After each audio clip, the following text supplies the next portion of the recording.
Pemirsa, Berita Banjarmasin kembali hadir menjumpai Anda. Bersama saya Zaldi Ariandi. Sejumlah berita aktual dan beberapa informasi menarik lainnya telah kami siapkan untuk Anda. Berikut berita utama hari ini.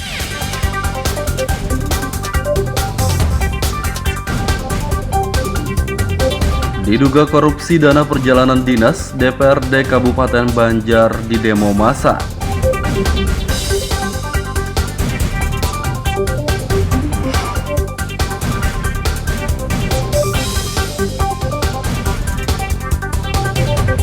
Ratusan hektar padi di Kalimantan Selatan terserang penyakit tungrok.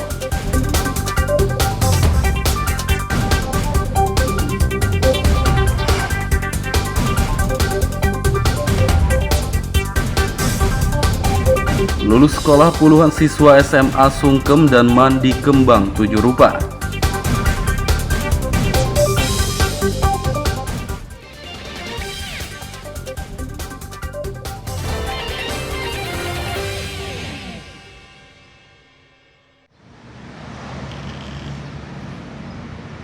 Masa Lembaga Swadaya Masyarakat LSM datangi kantor Kejaksaan Negeri Kejari Martapura di Kabupaten Banjar Rabu pagi.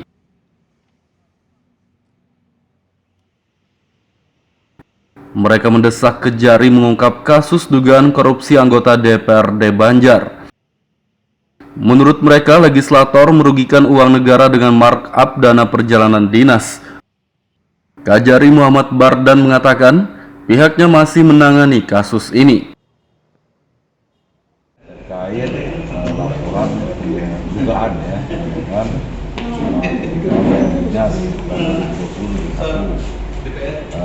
Pada intinya kami sampaikan bahwa benar bahan laporan yang sebelumnya ditangani Kejati dan disampaikan kami untuk tinggal bukti soalnya betul yang berlaku.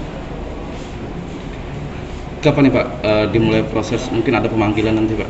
Oh iya, istilahnya bukan pemanggilan ya, kita karena dengan laporan ini kita sedang membuat pemahaman pendapat dan insya Allah minggu ini kita lakukan sebentuk sehari 2 hari ini lah. Setelah tugas itu berlaku 2 hari perpanjang 14 dan kita dengan sikap naik ke penyidikan atau tidak. Kejari akan menetapkan kasus ini masuk penyidikan atau tidak dalam beberapa hari lagi. Dari Kabupaten Banjar, Muhammad Lutfi Darlan dan Fahmi melaporkan.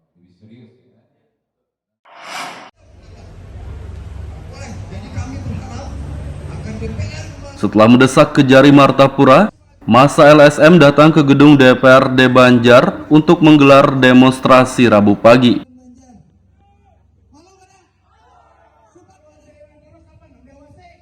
Sambil memegang spanduk berbagai tulisan, massa LSM menyampaikan aspirasi mereka di hadapan legislator.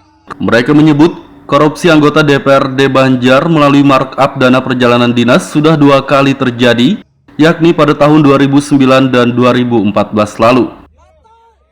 Ya Pak, tujuan utama demo ini apa sih Pak yang latar belakang? Tujuan utama kita datang ke DPR ini adalah karena kita masih punya rasa malu Bang. Betul. Kita malu atas perilaku korup yang dilakukan oleh oknum anggota DPRD Banjar. Dengan informasi-informasi yang sudah disampaikan. Aspirasi disampaikan bahwa DPRD 8 kali ada kemudian perjalanan dinas. Itu secara personal. Yang mengenai 8 kali saat ini sudah tidak ada. Itu dulu memang pernah terjadi 8 kali. Tapi tahun yang dulu. Nah sekarang DPRD kesepakatan berdasarkan anggaran yang ada itu hanya maksimal 4 kali. Berdasarkan itu disepakati hasil Banmus. Jadi kalau ada di luar Banmus itu ilegal karena sudah ada kesepakatan. Pimpinan pun tidak boleh mengajak konsul, menyetujui konsul kecuali disetujui oleh pimpinan komisi dan itu bersifat urgent dan sesuai dengan agenda raperda yang akan dibahas. Itulah poinnya lah. Saya juga miris hati sebenarnya, ya sakit hati aja melihat bagaimana uang rakyat dihambur-hamburkan begitu, seperti ya beda kalau uang pribadi kan. Nah itu ternyata dihambur-hamburkan yang tidak jelas. Ya, makanya kemarin saya berstatement bahwa teman-teman penyidik ini harus turun tangan supaya tidak terjadi lagi markup hotel. Ya, adapun teman-teman yang melaksanakan demo tadi, ya itu salah satu bentuk kita apresiasi ya untuk menyuarakan suara rakyat, ya semata-mata untuk kepentingan rakyat kan kita juga bekerja ini kan untuk kepentingan rakyat. Kalau uang rakyat digunakan tidak jelas kan juga kita sakit hati. Massa berharap anggota DPRD yang terbukti korupsi segera diproses hukum. Dari Kabupaten Banjar, Muhammad Lutfi Darlan dan Fahmi melaporkan. Kita ada satu bangunan perizinan misalnya rokok misal. Rancangan peraturan daerah Raperda pengganti izin mendirikan bangunan IMB mulai dibahas DPRD Kota Banjarmasin bersama dinas terkait Selasa kemarin.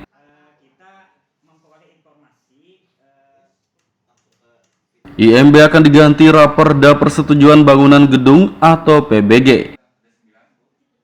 Ketua Pansus Hilyah Aulia mengatakan, Raperda tersebut bakal mengatur spesifikasi pembangunan gedung. Persetujuan bangunan gedung itu dikelola di PUPR. Kenapa? Karena mungkin pemerintah itu melihat bahwa banyaknya bangunan-bangunan gedung itu yang tidak sesuai dengan spesifik bangunannya. Nah, sehingga adanya ketika kita ingin membuat rumah atau ruko atau apa aja bangunan sarana prasarana itu harus mendapatkan persetujuan bangunan gedung. Pertama yang dilakukan mereka harus meminta surat permohonan dulu di PUPR. Nanti di situ akan ada form yang akan diisi, kemudian lagi nanti di situ ada berapa spesifik bangunannya, kemudian apa baru setelah dihitung kemudian nanti baru disetujui bangunannya untuk membangun gedung tersebut. Itu pun termasuk rumah. Aulia menambahkan Raperda PGB lebih rumit dari IMB karena pemilik bangunan tidak hanya perlu mengurus perizinan saja, tapi juga kelayakan mendirikan bangunan. Dari Kota Banjarmasin, Muhammad Lutfi Darlan dan Zoanda Adriani melaporkan.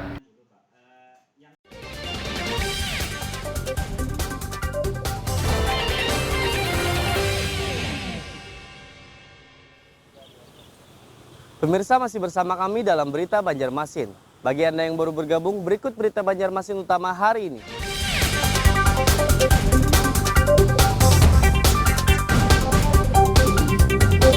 Diduga korupsi dana perjalanan dinas, DPRD Kabupaten Banjar di demo massa.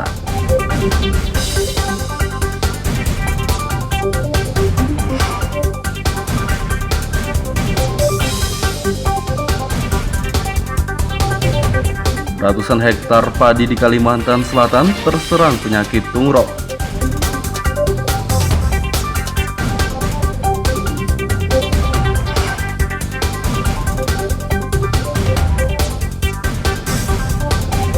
Lulus sekolah puluhan siswa SMA sungkem dan mandi kembang 7 rupa.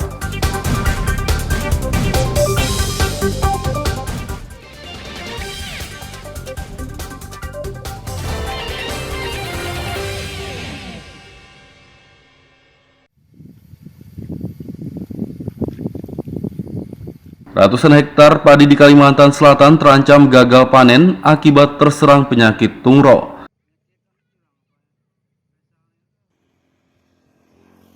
Data Dinas Tanaman Pangan dan Hortikultura, padi yang terjangkit tungro mencapai 650 hektar, tersebar di 3 kabupaten.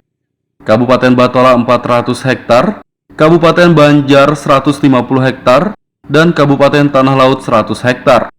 Penyakit yang disebabkan oleh hama tersebut mulai terjadi 2 bulan terakhir. Ciri-ciri padi yang terjangkit, pertumbuhannya tidak normal, batang hingga daunnya menguning. Itu akibat daripada yang pertama, cuaca juga berubah-ubah. Ya, karena dampak banjir, kemudian cuaca kita ini kadang panas, kadang hujan. Nah, ini menyebabkan pertumbuhan daripada atau penyebaran daripada tungro itu dia akan lebih mudah. Nah, Jadi kita selalu bersama BPTP, Balai Pengkajian Teknologi Pertanian, kemudian Dinas Kabupaten, tiap hari kita lakukan gerakan-gerakan pengendalian yang kita laksanakan. Saya berharap nanti pihak kabupaten bisa lebih proaktif dan cepat tanggap, sehingga nanti bisa lapor kalau obat-obatannya kurang.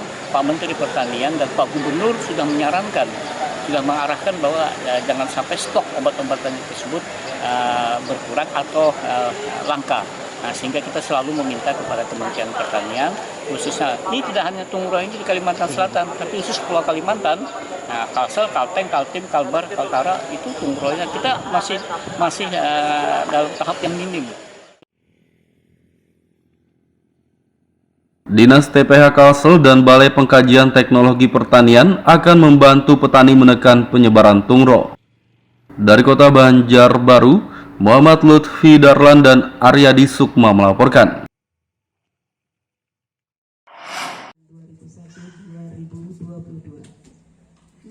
Puluhan siswa sekolah menengah atas SMA Korpri Banjarmasin sungkeman dan mandi-mandi saat acara kelulusan. Acara kelulusan dan pelepasan 30 siswa SMA Korpri Angkatan 2021-2022 digelar dengan rangkaian tradisi budaya Rabu pagi.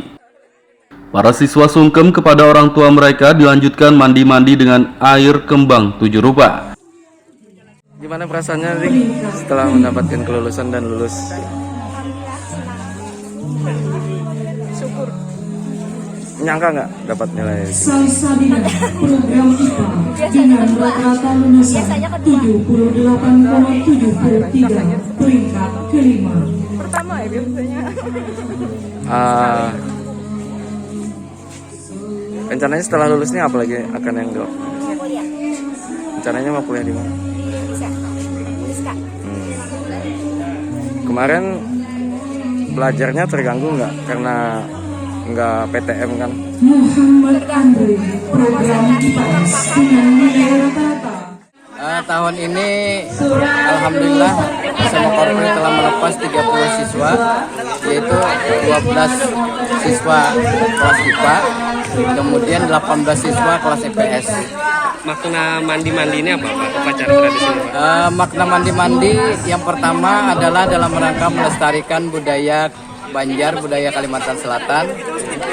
Yang diharapkan dengan adat mandi-mandi ini kami berharap apa yang telah diperoleh siswa selama kurang lebih 33 tahun ini mudah-mudahan yang baiknya ini bisa dibawa, kemudian yang tidak baiknya ini ditinggal. Artinya mandi-mandi ini membuang yang tidak bagusnya, mudah-mudahan syariat aja kita dengan mandi-mandi ini, mudah-mudahan ya, mereka bisa membawa yang baiknya saja di SMA Korpri. Sungkeman dan mandi-mandi rutin digelar di sekolah ini setiap acara perpisahan dengan tujuan agar tradisi dan budaya tetap dilestarikan. Dari Kota Banjarmasin, Muhammad Lutfi Darlan dan Fahrulani melaporkan.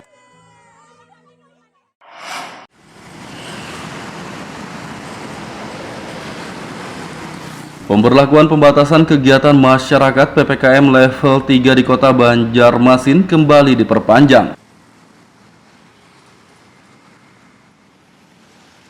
Pemerintah pusat telah mengumumkan perpanjangan PPKM hingga waktu yang belum ditentukan pada Senin lalu. Di Kota Banjarmasin, PPKM berstatus level 3 terpaksa masih bertahan karena rendahnya capaian vaksinasi COVID-19 warga lansia dan anak usia 6 hingga 11 tahun.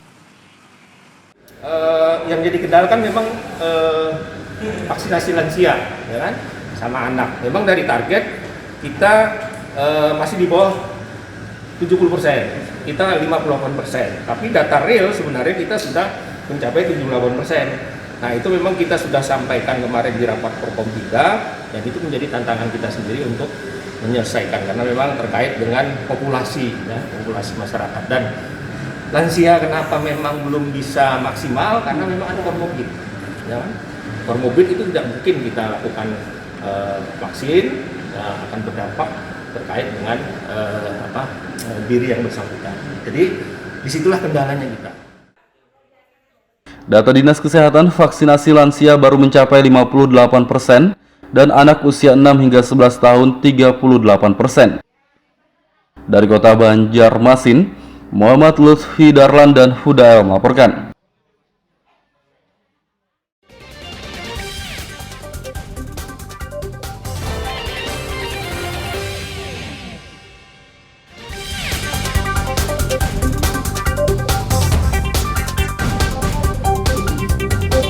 Diduga korupsi dana perjalanan dinas, DPRD Kabupaten Banjar di demo massa.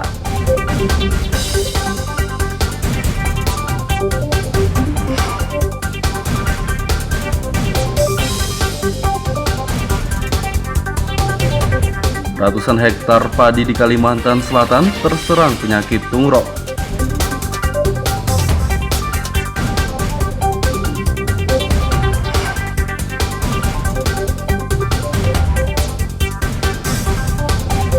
Lulus sekolah puluhan siswa SMA sungkem dan mandi kembang 7 rupa.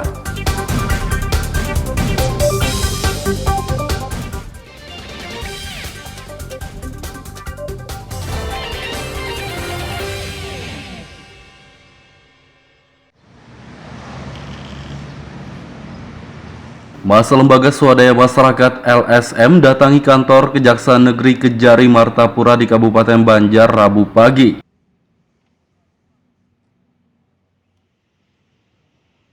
Mereka mendesak Kejari mengungkap kasus dugaan korupsi anggota DPRD Banjar.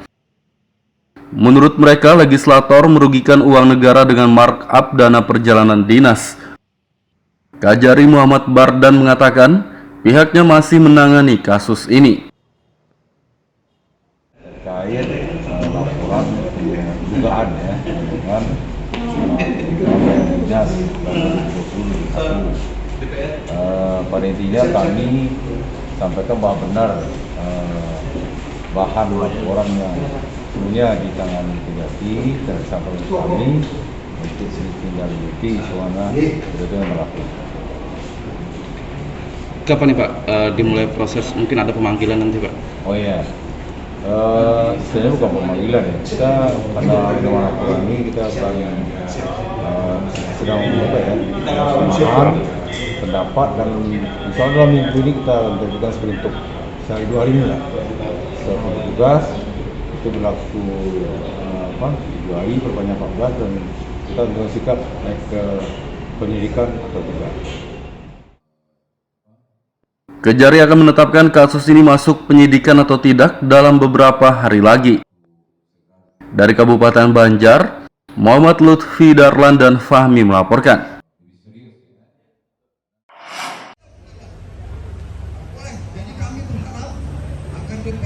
Setelah mendesak Kejari Martapura, massa LSM datang ke gedung DPRD Banjar untuk menggelar demonstrasi Rabu pagi.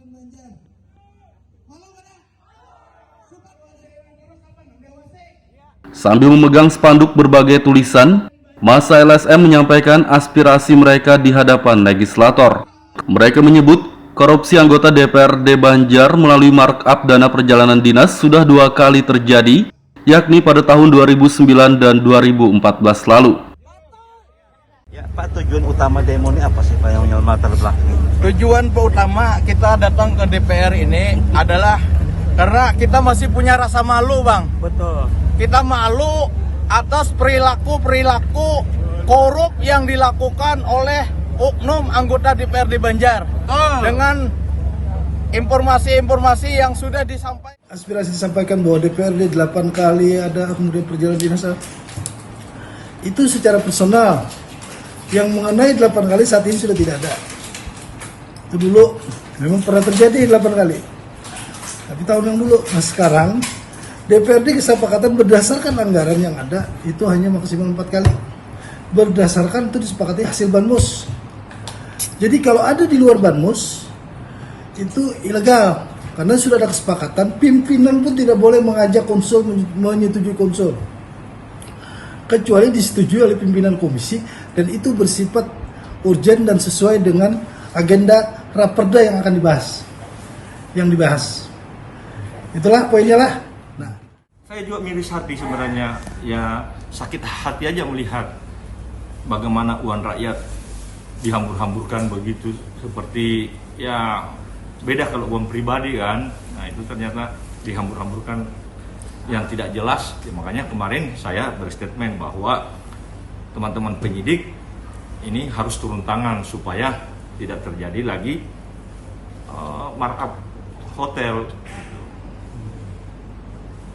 Ya, adapun teman-teman yang melaksanakan demo tadi, ya itu salah satu bentuk kita apresiasi ya untuk menyuarakan suara rakyat, ya semata-mata untuk kepentingan rakyat kan kita, dan kita juga bekerja ini kan untuk kepentingan rakyat. Kalau uang rakyat digunakan tidak jelas kan juga kita sakit hati.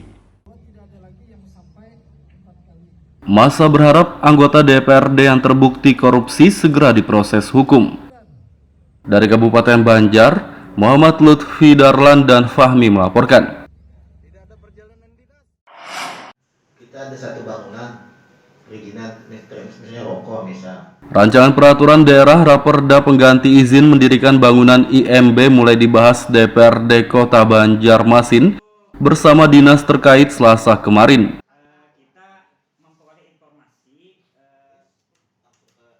IMB akan diganti Raperda Persetujuan Bangunan Gedung atau PBG. Ketua Pansus Hilyah Aulia mengatakan, Raperda tersebut bakal mengatur spesifikasi pembangunan gedung. Persetujuan bangunan gedung itu dikelola di PUPR. Kenapa? Karena mungkin pemerintah itu melihat bahwa banyaknya bangunan-bangunan gedung itu yang tidak sesuai dengan spesifik bangunannya. Nah, sehingga adanya ketika kita ingin membuat rumah atau ruko atau apa aja bangunan sarana prasarana itu harus mendapatkan persetujuan bangunan gedung. Pertama yang dilakukan, mereka harus meminta surat permohonan dulu di PUPR. Nanti di situ akan ada form yang akan diisi, kemudian lagi nanti di situ ada berapa spesifik bangunannya, kemudian apa baru setelah dihitung kemudian nanti baru disetujui bangunannya untuk membangun gedung tersebut. Itu pun termasuk rumah. Aulia menambahkan Raperda PGB lebih rumit dari IMB karena pemilik bangunan tidak hanya perlu mengurus perizinan saja, tapi juga kelayakan mendirikan bangunan. Dari Kota Banjarmasin, Muhammad Lutfi Darlan dan Zoanda Adriani melaporkan. Pemirsa, informasi tadi sekaligus menutup perjumpaan kita kali ini. Saya Zaldi Aryandi beserta redaksi mengucapkan selamat beraktivitas, sampai jumpa.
Pemirsa, masih bersama kami dalam Berita Banjarmasin.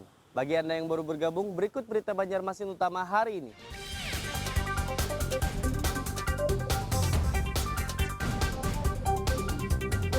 Diduga korupsi dana perjalanan dinas, DPRD Kabupaten Banjar didemo massa.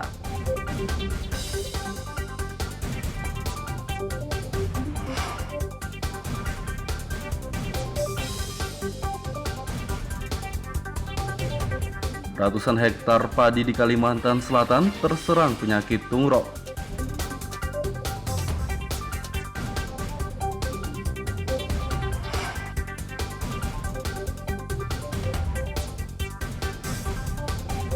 Lulus sekolah puluhan siswa SMA sungkem dan mandi kembang 7 rupa.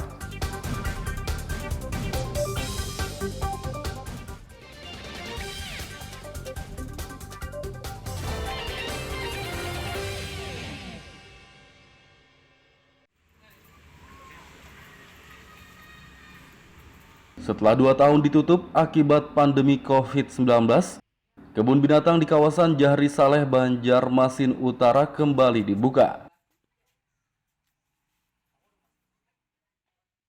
Terpantau Rabu kemarin, sejumlah pengunjung mulai berdatangan ke kebun binatang milik pemerintah Banjarmasin itu. Salah satu pengunjung, Dea, sangat menyayangkan kondisi Taman Marga Satwa ini tidak terawat dengan baik dan koleksi hewannya juga sedikit. Waktu masuk ke sini ya binatangnya belum banyak, terus juga banyak rumput-rumput yang belum diberesin, terus kayak belum terkelola dengan baik ya, karena masih menyeramnya pertama kali dibuka. Ini pertama kali kan? Pertama kali. Tadi dari mana? Dari Pelihari. Dari Pelihari lah. Tadi ada binatang apa aja tadi dilihat sini? Sejauh ini yang hanya dilihat ya monyet. Tapi monyetnya beda-beda, Bang. Selain monyet? Ada banyak apa ya? Ada Bang burung-burung tadi itu juga. Ya agak sedikit kurang lah binatang lah. Kurang Bang kalau disebut apa sih? Kebun binatang ini. Sudah 2 tahun, hampir 2 tahun lebih ya. Jadi masyarakat Banjarmasin dan sekitarnya itu haus akan tempat wisata edukasi. Jadi kita sarankan atau kita minta petunjuk untuk dibuka kembali. Akhirnya bisa dibuka waktu Lebaran kemarin. Jam operasionalnya dari hari jam operasional tetap ya, karena ini bentuknya adalah tempat wisata, jadi 7 hari. Jadi tetap 7 hari itu Senin sampai Minggu itu terus buka mulai dari jam 8 sampai jam 5 sore kurang lebih itu. Dinas Ketahanan Pangan, Pertanian dan Perikanan DKP 3 Banjarmasin akan membenahi kebun binatang ini agar pengunjung merasa lebih nyaman. Dari Kota Banjarmasin, Muhammad Lutfi Darlan dan Hudael melaporkan.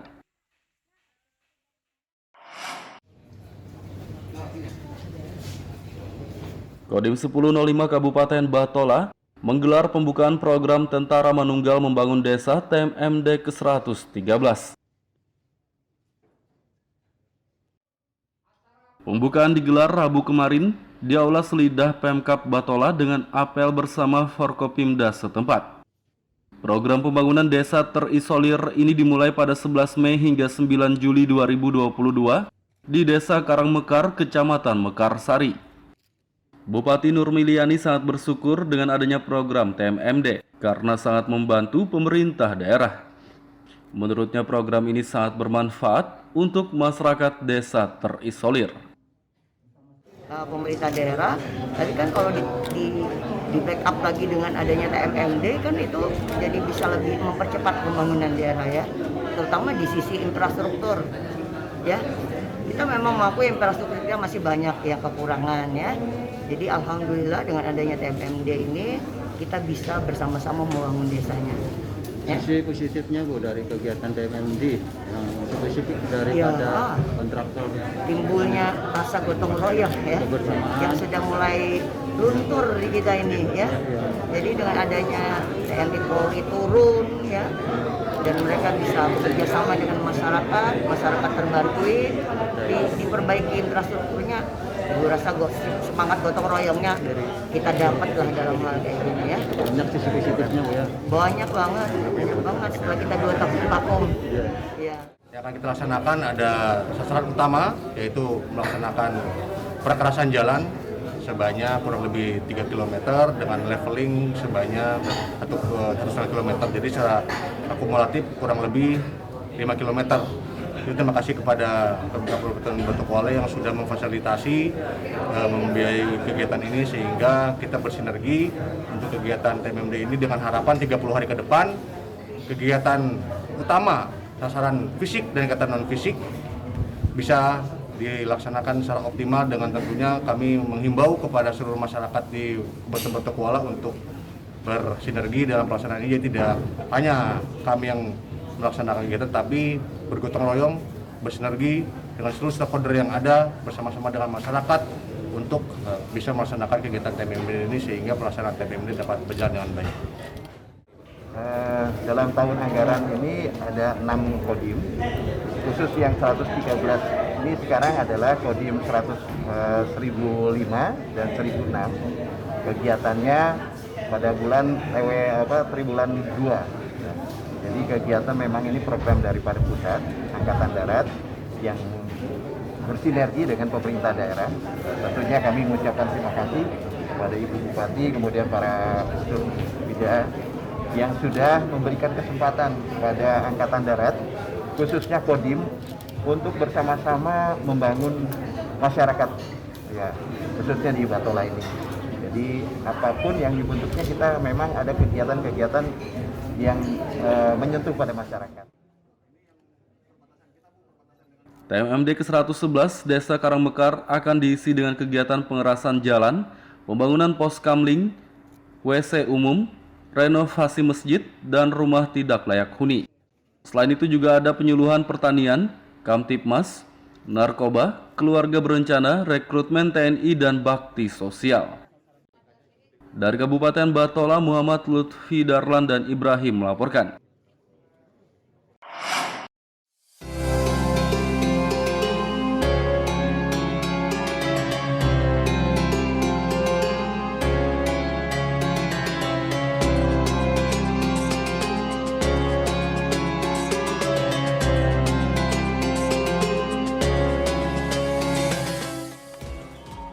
Inilah masjid bambu berbentuk kapal yang berada di Desa Kiram, Kecamatan Karangintan, Kabupaten Banjar. Masjid bernama Kiai Haji Abdul Qadir Hasan ini lebih dikenal dengan Masjid Bambu karena 90% bangunannya terbuat dari bambu. Masjid yang berada tak jauh dari objek wisata Kiram ini belakangan cukup ramai dikunjungi warga karena bentuknya yang menyerupai kapal dinilai cukup unik dan menarik perhatian. Masjid yang berdiri di lahan hibah masyarakat seluas 7.900 meter persegi ini dibangun oleh pemerintah Kalimantan Selatan pada pertengahan tahun 2020 dan baru selesai pada akhir Maret 2021 lalu. Bangunan masjid sendiri memiliki luas 610 meter persegi, terdiri dari 2 lantai dan mampu menampung sekitar 400 jemaah.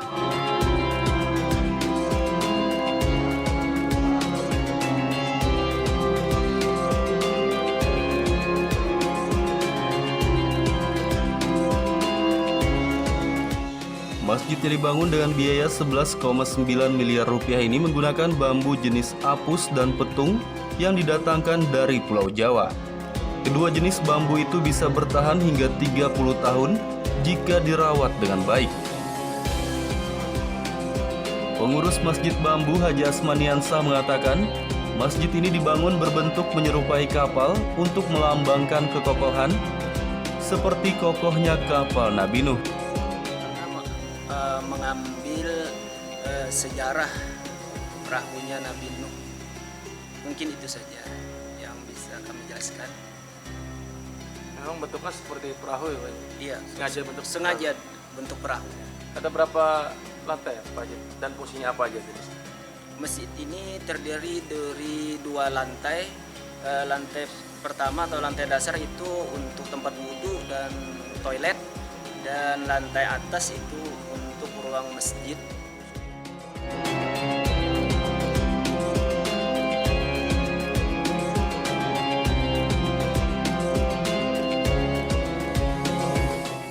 Keunikan masjid bambu berbentuk kapal membuat banyak warga ingin mengunjunginya. Bahkan warga dari luar daerah yang kebetulan melintas di wilayah Kabupaten Banjar pun menyempatkan diri untuk mampir melaksanakan ibadah salat sekaligus melihat secara langsung keunikan masjid tersebut. Masjid Bambu sungguh indah, lain dari yang lain. Jadi kami bisa untuk kesini, bertandang ke sini untuk melihat langsung untuk sholat zuhur sekalian di sini. Nah, setelah Ibu datang ke masjid ini, kesan apa yang Ibu dapat? Kesannya sungguh baik sekali karena strukturnya terbuat dari bambu dan berbentuk seperti kapal dari luar. Jadi pas kami masuk sungguh baik sekali strukturnya, terbuat dari bambu, dan mudah-mudahan yang membuatnya terinspirasi mungkin dari kapal Nabi.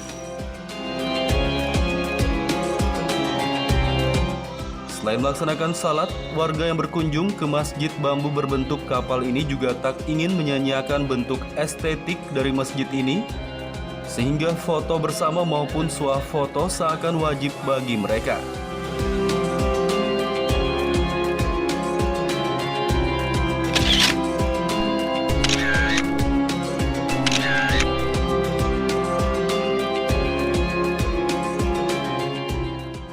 Masyarakat yang berkunjung ke Masjid Bambu ini diimbau menerapkan protokol kesehatan.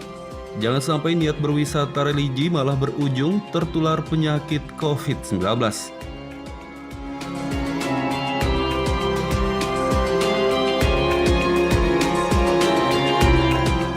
Dari Kabupaten Banjar, Muhammad Lutfi Darlan dan Ahmad Fauzi melaporkan.